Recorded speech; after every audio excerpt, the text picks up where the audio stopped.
შემეცნებით საგანმანათლებლო პროექტი რადიო კინო მზადდება სტუდია კოცის ბაზაზე. პროექტის ხელმძღვანელი კობა ცხაკაია. პროექტის რედაქტორი ნინო ჩხიკვიშვილი. თბილისი 2025 წელი.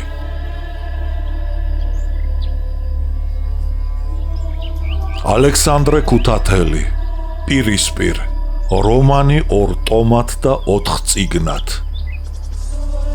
პირველი ტომი, წიგნი პირველი.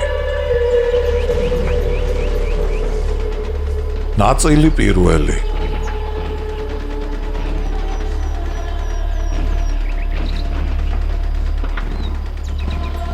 ასპინძა, მესამე, ნაწილი მეორე.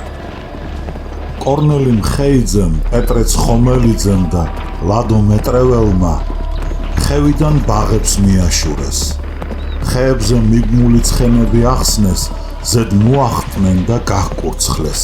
სხვებთან ერთად ისინიც რომ ასპინძაში შესულიყვნენ. ასპინძისაკენ მარბენალ ქვეითებს გაუსწრეს. ხიზან ვარელმა ჯარისკაცებმა მიაძახეს, ცხენები დატოვეთ, ჩამოდით, მოკკლავენო, მაგრამ მხედრებმა ყური არ ათხოვეს და კვლავ ასპინძისაკენ გახკურცხლეს. გზა ასკერთა გვამებით იყო მოფენილი. კორნელის ნაგანი და ხმალი ეკიდა. მარჯვენა ხელში უნაგირის ტახტაზე დაყრდნობილი შაშხანა ეჭირა. თავს ხალვათად გრძნობდა, რადგან გავაჩასუქებული, ჩალისფერი მისი ცხენი თავგამოდებული ახალციხური იორღა აღმოჩნდა. მხედრები ზარბაზნებით დანგრეულ და ხანძარ გაჩენილ ასპინძაში შეიჭრნენ. ქუჩა თხარათქურით გაიარეს. სოფელი ცარიელი იყო, მხოლოდ მის ბოლოში ყველაზე გვიან გაქცეულ 4 ასკერს მოჰკრეს თვალი. ო, ჰეი ბიჭებო, ცხენიდან ჩამოვიდეთ, გაზახა კორნელის და პეტრეს ლადო მეტრეველმა, აქაურმა ჯავახელმა ვაშკაცმა. ცხენიდან ჩამოხტა და ხელზე გადმოღებული შაშხანით ხესთან მიირბინა. მას პეტრე ცხომელიძეც მიჰყვა. თურქებთან ომის წყურვილით გაშმაგებულ და თავდავიწყებულ კორნელის კი იორღა არ შეუჩერებია. ჭაბუკმა შაშხანა მარცხენა მხარზე გადაიკიდა, ხმალი იშიშლა და სოფლის ბოლოს დანგრეული ქვითკირის ღობესთან წამოეწია მინდორში გასულ იმ 4 ასკერს. შიშს შებრძოლების უნარი წაერთმია მათთვის. 3 ქართველი ცხენოსანი რომ დაინახეს ასკერებმა, შაშხანები გადახარეს, ღობესთან მიირბინეს, ხელები ასწიეს და თავიანთ ენაზე აყაყანდნენ. ალბათ ტყვეთ გნებდებითო. კორნელიმ გრიგალივით ჩაუქროლა მათ. ერთი ტანოვანი და ახოვანი ასკერი ამოიჩემა, ხმალი ასწია და გაქნეულ ცხენიდან გადასწვდა. მოუქნია, თავში გადაუჭირა და დაუსვა. ალახ! გიჟივით ხმახო ასკერმა, ჩაიკეცა და ქვითკირის კედელს ზურგით მიაწვა. იქნებ გერმანული ყაიდის დაბამბულმა ჩაფხუტმაც უშველა. გაიფიქრა კორნელი. იმ 3 ასკერმა შაშხანების გადაგდება დაინანეს. კედელს მოწყდნენ, მაგრამ ხეზე მიყრდნობილი ლადო მეტრეველის და პეტრე ცხომელიძის შაშხანებმა დაიჭექეს. მეტრეველი სამაგალითო მსროლელი იყო მართლაც, ტყვიას ტყვიაში სვამდა. მხედრები დახოცილ ასკერებთან მივიდნენ. ასკერებს ჯერ კიდევ გახელილი, ჭროღა თვალები, გრძელი, ქერა ულვაშები ჰქონდათ. სახის ნაკვთები და წყობა კი ისეთი, ხიზა ბავარელი ქართველები გეგონებოდათ. იქნებ მათ ძარღვებში წინაპართაგან მომდინარე ქართველთა სისხლიერია. იქნებ ვინმე ყურადაშვილის ან ველჯანაშვილის შთამომავლები იყვნენ, ფურა დოღლად და ველჯან ოღლად მონათლულნი. ვინ იცის? გაიფიქრა პეტრე ცხომელიძემ. ის ახოვანი ასკერი ღობესთან იჯდა. კედელზე მიყრდნობილი დარჩენილიყო. ქუდი გადავარდნოდა. კორნელი დააცქერდა. ფართოდ გაპობილდა გადახსნილ ქალაში სისხლ გადასხმული ტვინი დაუნახა. ტანში გააჟრჟოლა და თვალი მოარიდა. პეტრემ დაიძახა. დაიხსომეთ ბიჭებო, პირველად ჩვენ შევედით და ავიღეთ ასპინძა. მხედრებმა ასკერთა კარაბინები აჰკრიფეს. მალე ქვეითი ჯარიც მოვიდა. ასპინძა დაიკავა და მერმე გაქცეულ მტერს დაედევნა. კორნელი, პეტრე და ლადო უკანვე გაბრუნდნენ. ზარბაზნების გრიალის მერმე გრძნობა წართმეულმა გრიგოლმა თვალი გაახილა. ზე მაღლა იდგა ახლა და ისედაც დასიცხულდა წამებისაგან ღონემიხდილ ჯარისკაცს გულს უღონებდა. გრიგოლმა სიკვდილის მოახლოება იგრძნო. ყვირილი დააპირა, მაგრამ ღონე აღარ ეყო. თუ ეს სიკვდილია, გაიელვა აზრმა, რომელიც მალე ბოდვის უძირო უბსკულში შთაინთქა.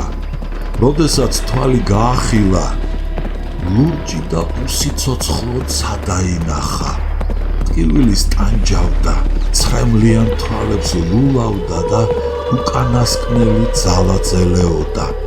მეგობართა მოშველების იმედიც დაჰკარგლოდა.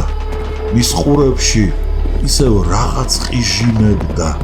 ცრემლიან თვალთაგან ციცინათელას მსგავსი წერტილები გარბოდნენ და ეთერში დავლურს უვლიდნენ. შუბლზე სიმწრის ოფლი მოსდგომოდა. ყველაზე უფრო საყვარელი არსება დედა აგონდებოდა. ჩურჩულით ამბობდა დიდი ხნის წინათ დაწერილ ლექსს. თითქოს თავის თავზე დაწერა მან იგი. რა ტკბილი სახე ჰქონია, რა ტკბილად მოსაგონარი. ახლაც სიზმარი მგონია, დედა უბოში მწოლარი. ომში დავეცი დაჭრილი, ტყვია ბრძოლის ველს ხვეტავდა. დედა საშველად გარჯილი, დამადგა ნათელს ვეტადა. შუბლზე შემეხო ამბორით, ჩემი განკურნვა ეწადა. გაოცებული ვამბობდი, საიდან გამომეცხადა. ნენა დაიძახა ბალღასავით გულამოსკვნილმა გურულმა ჯარისკაცმა გრიგოლ ცაგურიშვილმა და ცრემლით გაიგუდა. იგი გულაღმა იწვა. გასივებული ფეხი უხურდა. სიცხისაგან გამშრალ ენას ძლივს აბრუნებდა უნერწყო ხახაში. წყურვილი აწამებდა. ბალახის კონას ჩასჭიდა აკანკალებული ხელი. გაჭირვებით ჩაბღუჯა მოთხარა და ძლივს მიიტანა პირთან. ხარბად დაღეჭა. გამოსწოვა ბალახის ძირებს წვენი. სისხლიანი ბაგე და სახე ჯავახეთის ფხვიერი მიწით გაეთხუპნა.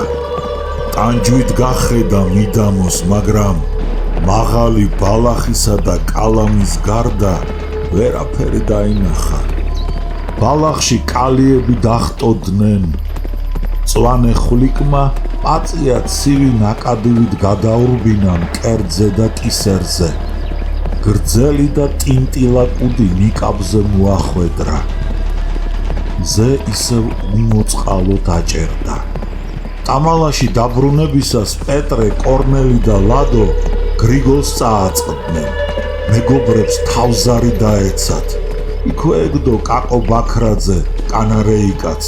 პეტრემ მუხლი მოიყარა. გრიგოლს დააცქერდა, ხელი შეახო და დაიძახა. მომკვდარა. თვალებზე ხელი მიიფარა. მეტრეველმა დაამშვიდა. დაიცა, იქნებ ცოცხალია. კორნელიმ სისხლის გუბეში ჩავარდნილი თავი გაუსწორა გრიგოლს, შეანძრია და გულსაკლავად ჩასძახა. გოგი, გოგი, გოგი! ბავშვობის მეგობრები ასე ეძახდნენ გრიგოლს. გრიგოლმა ამღვრეული ცალი თვალი გაახილა. კორნელი შეხედა და უმალვე დახუჭა. ლადომ დაჭრილ ფეხზე შეახო ხელი. გრიგოლი ელვისებური სიჩქარით შეინძრა. თითქო გალვანური დენით დამუხტული ყოფილიყოს. კერჩი ჩახშული გმინვა აღმოხდა. თვალიც ოდნავ გაახილა, მაგრამ ახლა თვალის გუგის თეთრი ლიბრიღა გამოუჩნდა. კორნელიმ ვეღარ გაუძლო მეგობრის ტანჯვას და დაიძახა. ავწიოთ და ტამალაში წავიღოთ. ხელით არ იქნება წაღება. შენიშნა მეტრეველმა. ახლად მოსული გალაქტიონ გელაშვილი ტყეში შევიდა. ხეს ტოტები შეაჭრა და ძელები გამოთალა. ძელებზე მაზარა გადასჭინეს და იმ სახელდახელო ორი საკაცით აიტანეს ტამალაში გრიგოლი და კაკო. თვარელიძე მანამდე აეტანათ ჯარისკაცებს. ცნობა წართმეული გრიგოლი მეგობრებმა სანიტარულ პუნქტში მიიტანეს. პუნქტი მიწურ სახლში იყო გამართული. გრიგოლი ფართე ოთახის შუა ადგილას მაგიდაზე დააწვინეს. ფერშლებმა ეპიფანე ურუშაძემ და ოლღა წერეთელმა ტანისამოსი გახადეს. დიდი ვაების მერმე ჩექმები გაუჭრეს და გააძვრეს. ტანის პირჩი დასველებული ბამბით გაუსუფთავეს და ქირურგი იშხნელი თავის საქმეს შეუდგა. ფერშლები საჭირო იარაღს აწვდიდნენ და შველოდნენ. სამხედრო ექიმი დაბალი და შავგრემანი კაცი, მაიორი იშხნელი, დასავლეთის ფრონტზე ნამსახურევი, გულკეთილი, წესიერი და ნაკითხი კაცი იყო. ქირურგი დიდხანს ამოწმებდა ჭრილობებს. ბედში დაკრული მე-6 და მე-7 ნეკნს შორის გასულ ტყვიას ლილისფერ რგოლში ჩასმული წითელი იარა დაეტოვებინა. შეკუმშული ფილტვებით სუნთქვის გამო ნეკნები ძლივ შესამჩნევლად ერხეოდა დაჭრილ ჯარისკაცს. ქირურგი ბარძაყის ძვალს შეეხო. გრიგოლმა ღრიალი მორთო. თელის ტანით დაიკლაკნა. წერეთლის ქალი ურუშაძე და სანიტრები იჭერდნენ. კორნელის გული შეუღონდა, კარში გავიდა, კედელს მიეყრდნო და ტირილი დაიწყო. მიწურიდან ისევ საშინელი ღრიალი ისმოდა. იშხნელმა გრიგოლს იარაზე იოდით გაჟღენთილი ბამბა დაადო. ბინდი ბარძაღზე შემოახვია. ფეხი ტკეჩებში ჩაუგდო და მაგრად გაუკრა. სანიტარულ პუნქტში ალექსიძე მივიდა. კედელთან ატუზული კორნელი დაინახა და ჰკითხა. მოკვდა? არა. მაშ რა გატირებს? ალექსიძე მიწურში შევიდა და ცაგურიშვილს თავზე დაადგა. ცოტა ქვევით სახსარში რომ მოხვედროდა, ფეხს მოვაჭრიდი, უთხრა ექიმმა. ახლა კი არ ვიცი რა ვიღონო. კაპიტანმა სამთელივით გაყვითლებულ გრიგოლის სახეს დახედა და წუხილი გამოთქვა. ბაქრაძე და თვალერიძე მომიკლეს. ესეც თუ მოკვდა, უბედურება იქნება. ეს ხომ პოეტია. ეს ხომ პოეტია. გამარჯვება მაინც წამამწარეს. მაინც და მაინც სტუდენტები დამიხოცეს იმ შეჩვენებულებმა. საბრალოდ საგორიშვილი. რა ეშველება ეხლა ამას? როგორ ვათრიო ასე მძიმედ დაჭრილი ამ მთაში? მეც ეგ მაფიქრებს მიუგო იშხნელმა და მერმე ოთახში მყოფთ მიხმართა. ახლა წავიდეთ. შენ დარჩები ცაგურიშვილთან. უთხრა მან ფერშალს ეპიფანე ურუშაძეს. ექიმი და კაპიტანი გარეთ გავიდნენ. იშხნელი ზედიზედ ეწეოდა თუთუნს.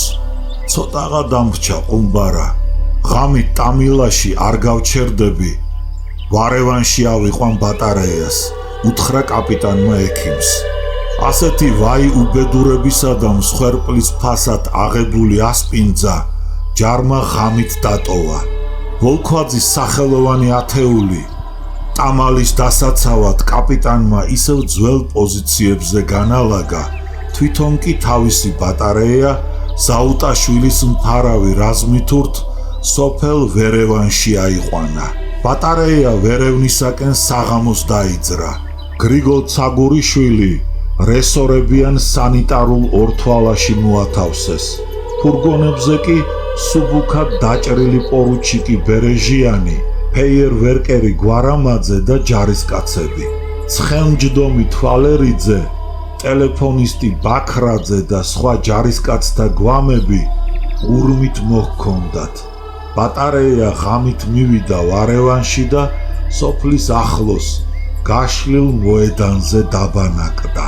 გრიგოლი ბრეზენტით მოჩარდახებულ ორთვალაში იწვა. იგი საშინლად გამხდარიყო. თვალები ფოსოებში ჩასცვენოდნენ, ხოლო ყბებს შორის გაჩენილ ღრუში მუშტი ჩაეტეოდა. წარბები ტანჯვით შეჰყროდნენ. გრძელ წამწამებს ახამხამებდა და აჩემებულ წერტილს მიშტერებოდა. სიცხისაგან დახეთქილ ბაგეს ენის წვერით მალიმალ ისველებდა. საბნის ქვეშ ტყეჩებში გაკრული და ათასნაირად შეხვეული ზვინივით ვეება ფეხი ესვენა. გოგი მიცანი? ჰკითხა კორნელიმ. გიცანი. მიუგო გრიგოლმა უღონოთ. ერთი წამით მიაპყრო თვალი და მერმე ისევ სადღაც შორს გაიხედა. კორნელი და მისი მეგობრები გაჭირვებით არჩევდნენ გრიგოლ ცაგურიშვილის მიერ ჩურჩულით თქმულ სიტყვას. სადა ვართ? ჰკითხა მან კორნელის. ვარევანში. გამოიქეცით? არა, ასპინძა ავიღეთ. ვარევანში კაპიტნის ბრძანებით ამოვედით. აუხსნა კორნელიმ. ვიცი, ბაკურიანში დგომა უფრო უხიფათო იქნებოდა. ჭკვიანი კამანდირია. ყველანი ჭკვიანები ხართ. სიკვდილისა გეშინიათ. გრიგოლ, ნუ ამბობ ეგრე. იწყინა პეტრემ. გრიგოლმა ოდნავ გაახილა თვალი და წინ გაშლილ ყანებსა და საღამო ჟამს მთლემარე ველებს გახედა. მზე მთებისაკენ გადახრილიყო. დაჭრილის თავი უღონოდ დაგორდა ბალიშზე.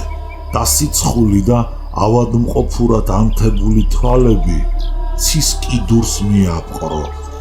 არაფერი არ ყოფილა იქ. თქვა მან უეცრად.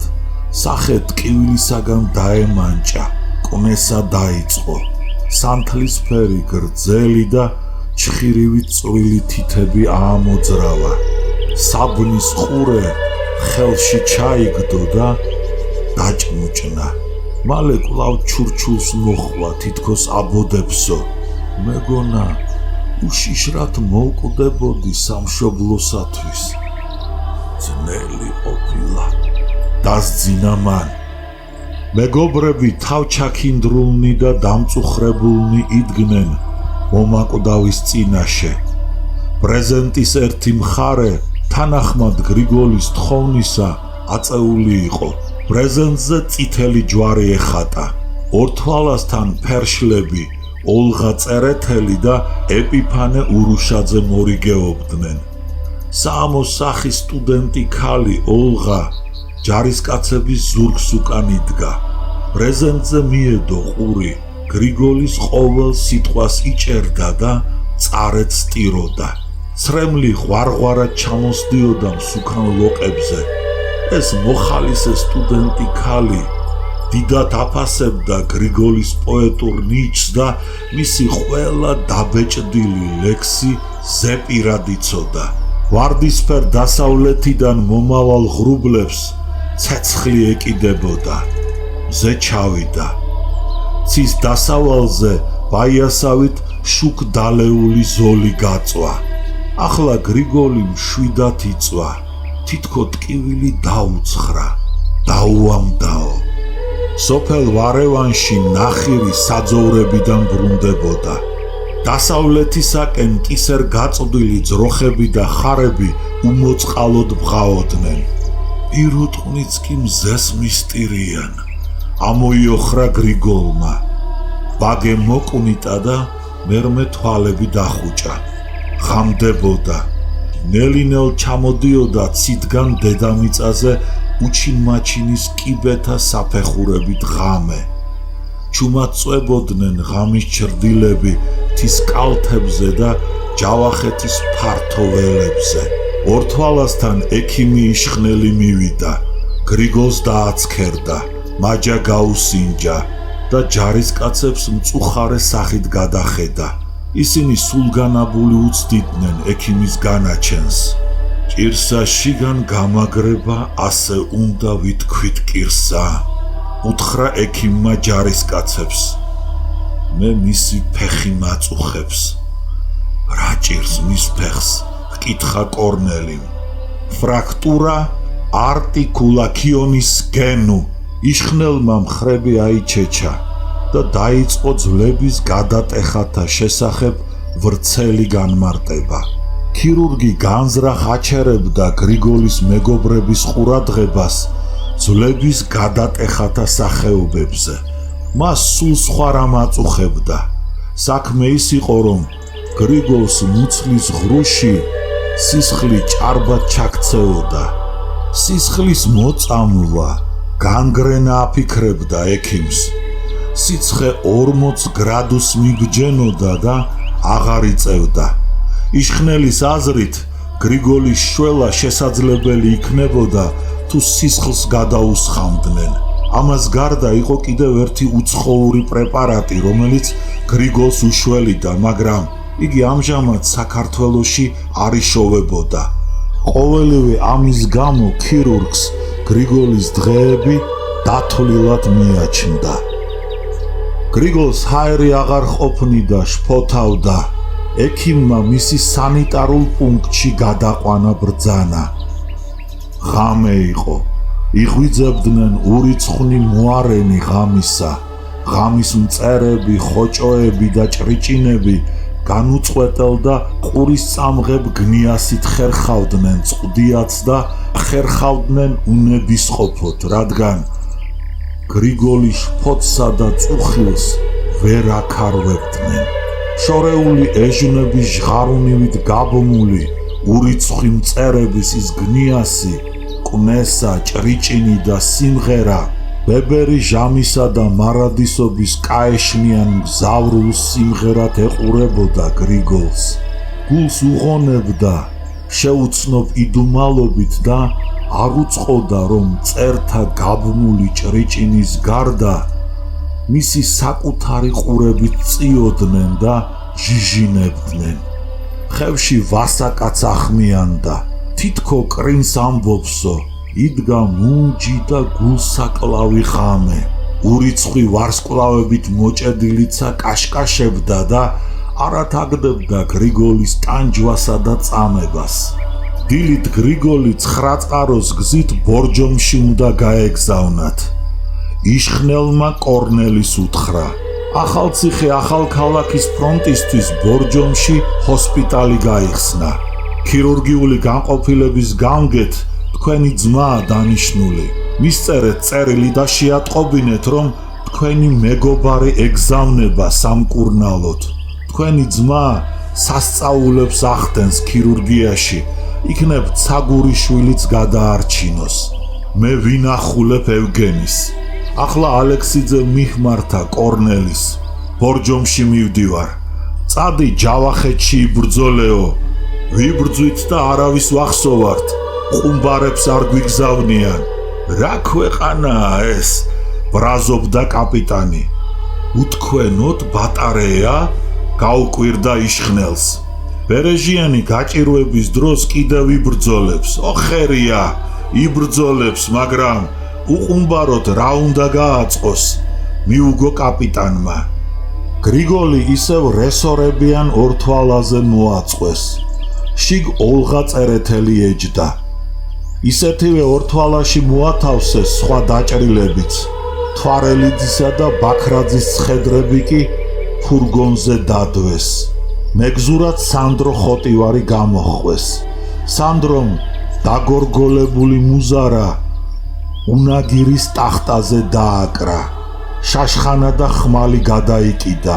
ცხენზე შეჯდა და სამგლოვიარო პროცესიას 9 წყაროსაკენ გაუძღვა. 9 წყაროზე კაპიტანი დაეწია. მაღალი და ჯიშიანი ფაშატი გაქაფებულიყო. კაპიტანმა სადარაჯო სახლში შეისვენა. გრიგოლ ცაგურიშვილი ინახულა და ბაკურიანისაკენ ჩორთით გასწია.